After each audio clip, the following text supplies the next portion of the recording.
Try following your old man off today. He's got lolly in his mouth now. Keep him quiet. Do you know what? Are we too negative? I mean, look, let's have it right. Us four come together a lot, so we stand together at games, and we. I do sympathise with us because they were a class above us. But decisions for me, like Dave Martin, phenomenal day. Why the fuck hasn't he been playing a goal season? The amount of more points we'd have on the board if you hadn't had that fucking useless archering goal, and you'd have had Dave Martin.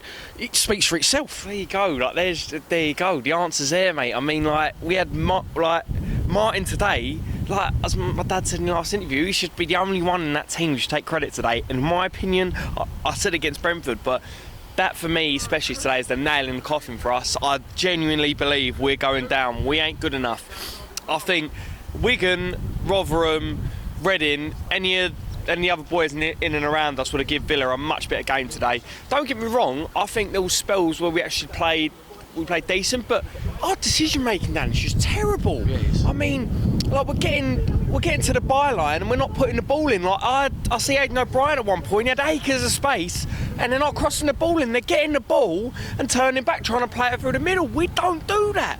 I mean, even when Jed was on loan here before, when he was in League One, at his feet, first time cross, you got to try and catch people on the op. But like you say, they're all passing it. No one wants to cross it. No one wants to take the responsibility because they haven't got the confidence. It's shot to bits.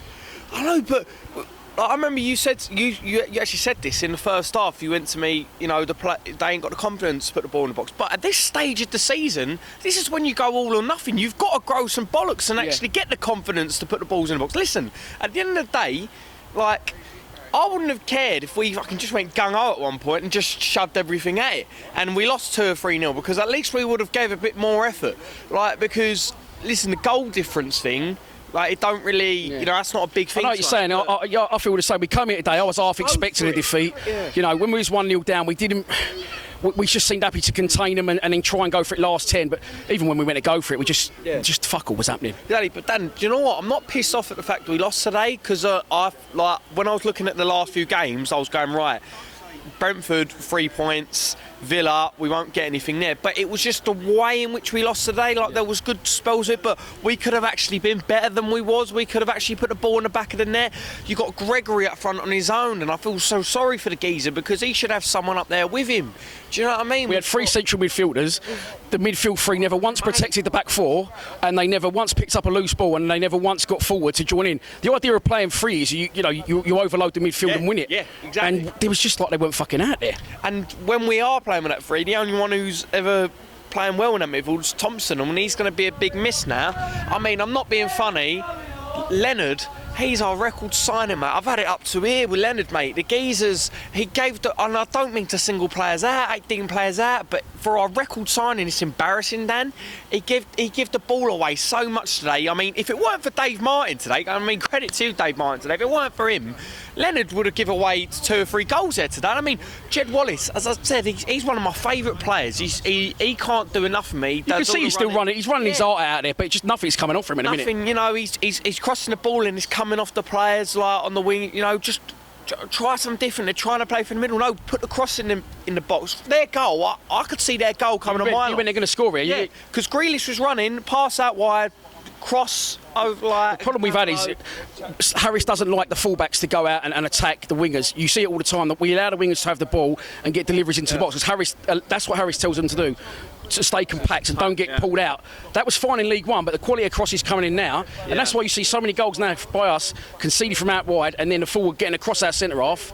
Bang, good night, 1-0. Because, I mean, you look when we come up last season, and when we started, we had McLaughlin and Meredith at the beginning of last season. They was doing well. They done well attackingly and defensively. To me, Marlon's a good. To be fair, I won't lie. He was good defensively today. I mean, if it was 0-0, I would have said, you know what? Defensively, we was well today because we didn't do too bad. But for me today, it was the midfield. I can't even pinpoint the defence. It was the midfield, the centre of midfield in particular. I mean, Marshall. Send him back to Norwich at the end of the season. Send him back, mate. What is he? When Norwich sent him to us, they were like, oh, he's fucking useless, you're welcome to him. And I said to get a fella I know, no, he's fucking decent. Just hasn't been the same player. No, I think it might be. I think he's just probably gone there. All his confidence has been taken away. Last season, he come into a side. Fair enough, it was the same side as was last season, but Saville was a big player. The whole Cahill effect was different. We had that momentum last season.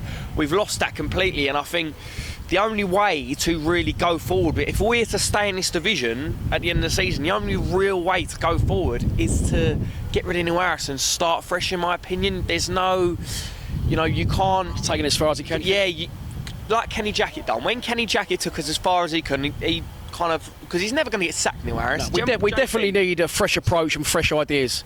If we get to the end of the season, we stay up, it is another successful season. Does Harris then walk away with his head held high and someone else come in? Yeah, I believe so, because otherwise it's just going to get nasty for us, and I don't want people to turn on him because, like I said, he is a legend. And do you know what? If you look on paper, the achievements he's done at the club are brilliant, but I do think in my eyes it's time for him to be a bigger man and to walk away, because you have taken us as far as as you can. And I mean, last season, we done well, but like I said, we was riding on so many things. The momentum, Cahill come back, there was just a whole good vibe about us, and he's completely lost that now. Like, go to Southend, I don't know, build them up. And take Leonard with you. Yeah, fucking take Leonard with you too, right. But yeah, we just need a fresh new approach, because I just think we're going to go down now. For me, it's a certain I can't be asked to rely on other results, Dan. I don't want to rely on Rotherham. It's in our own hands. Let us take it in our own hands, but we ain't. No. If we do go down now, we've got no one else to blame other than ourselves. Well, exactly. And that for me, if we go down and Harris stays, I think he's got to, as a club, we've got to take a good look at yourselves, because with the way everything's going at the moment, it's just not on, mate. I'm telling you, I've had enough.